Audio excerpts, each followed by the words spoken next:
US president ട്രംപിനെതിരെ ആഞ്ഞടിച്ച് Israel പ്രധാനമന്ത്രി ബെഞ്ചമിൻ നെതന്യാഹു. തുർക്കിക്ക് F-35 സ്റ്റെൽത്ത് ഫൈറ്റർ ജെറ്റുകൾ വിൽക്കാനുള്ള US പ്രസിഡന്റ് ഡൊണാൾഡ് ട്രംപിന്റെ നിർദ്ദേശത്തെ ഇസ്രായേൽ പ്രധാനമന്ത്രി ബെഞ്ചമിൻ നെതന്യാഹു പരസ്യമായി എതിർത്തു. ഈ നീക്കം മിഡിൽ ഈസ്റ്റിലെ അധികാര സന്തുലിതാവസ്ഥയെ തകർക്കുമെന്ന് അദ്ദേഹം മുന്നറിയിപ്പ് നൽകി. ട്രംപ് അങ്കാറയിലെ ഉപരോധങ്ങൾ പിൻവലിക്കുകയും നാറ്റോ സഖ്യകക്ഷിയുമായുള്ള ബന്ധം പുനഃസ്ഥാപിക്കുകയും ചെയ്യും. അമേരിക്കയുടെ ഏറ്റവും നൂതനമായ യുദ്ധവിമാനങ്ങൾ തുർക്കിക്ക് വിൽക്കുന്നത് അംഗീകരിക്കരുതെന്ന് ട്രംപിനോട് അഭ്യർത്ഥിച്ചു. F-35 വിമാനങ്ങളുടെ വിൽപ്പന തുർക്കിയെ അമേരിക്കയുടെ സൗഹൃദ രാഷ്ട്രമാക്കി മാറ്റുന്നില്ല എന്ന് പറഞ്ഞ നെതന്യാഹു തുർക്കി അമേരിക്കയെ വെറുക്കുന്ന മുസ്ലിം ബ്രദർഹുഡ് ബാധിച്ച ഒരു ഭരണകൂടം എന്ന് വിശേഷിപ്പിച്ചു. ഇത് സമാധാനത്തിനും സ്ഥിരതയ്ക്കും വേണ്ടിയുള്ള ഒരു ശക്തിയല്ല. നിങ്ങൾ അവർക്ക് ആ ശക്തി നൽകുമ്പോൾ അതിന്റെ പശ്ചാത്തലത്തിൽ നിങ്ങൾ ആക്രമണത്തെ കാണാൻ പോകുകയാണെന്ന് അദ്ദേഹം വെല്ലുവിളിച്ചു. തുർക്കിക്ക് വിമാനം വിൽക്കുന്നത് മിഡിൽ ഈസ്റ്റിലെ അധികാര സന്തുലിതാവസ്ഥയെ തകർക്കുമെന്ന് പറഞ്ഞുകൊണ്ട് ട്രംപിനെ നേരിട്ട് തന്റെ ആശങ്കകൾ അറിയിച്ചതായും നെതന്യാഹു വെളിപ്പെടുത്തി. റഷ്യയിൽ നിന്നുള്ള S-400 മിസൈൽ പ്രതിരോധ സംവിധാനങ്ങൾ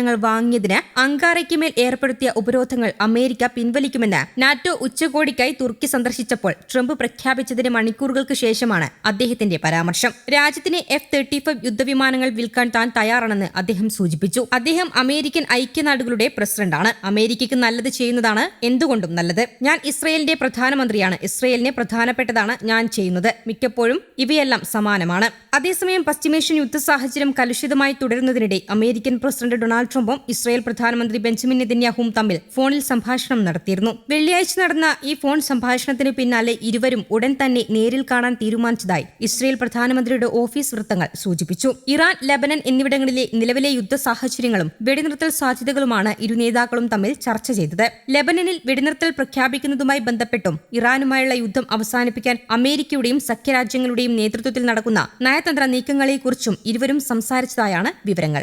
സമീപകാലത്ത് ഇരു നേതാക്കളും തമ്മിൽ അഭിപ്രായ വ്യത്യാസങ്ങൾ ഉടലെടുത്തതായി അമേരിക്കൻ മാധ്യമങ്ങൾ റിപ്പോർട്ട് ചെയ്തിരുന്നു.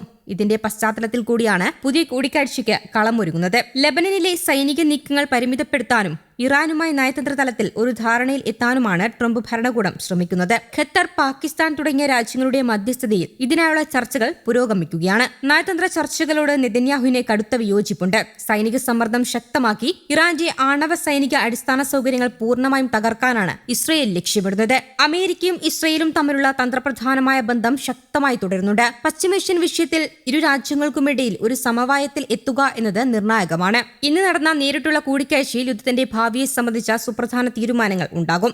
ഇറാനും ലെബനനുമെതിരെയുള്ള ഇസ്രയേലിന്റെ ഭാവി സൈനിക നീക്കങ്ങളെ ഈ കൂടിക്കാഴ്ച സ്വാധീനിക്കുമെന്നാണ് അന്താരാഷ്ട്ര സമൂഹം മനസ്സിലാക്കുന്നത്. പിന്നാലെ ഈ ആഴ്ച ആദ്യം ഇസ്രായേൽ പ്രധാനമന്ത്രി ബെഞ്ചമിൻ നെതന്യാഹു നാറ്റോ സഖ്യകക്ഷിയായ തുർക്കിക്ക് US വിമാനങ്ങൾ വിൽക്കരുതെന്ന് അഭ്യർത്ഥിച്ചിരുന്നു. ഇത് മേഖലയിലെ സന്തുലിതാവസ്ഥയെ താളം തെറ്റിക്കുമെന്നും നെതന്യാഹു പറയുകയുണ്ടായി. ഇതിന് പിന്നാലെയാണ് ട്രംപിന്റെ വിഭിന്നമായ പ്രതികരണം. തുർക്കി പ്രസിഡന്റുമായി തനിക്കുള്ള അടുത്ത ബന്ധം ട്രംപ് പലതവണ എടുത്തു പറഞ്ഞു.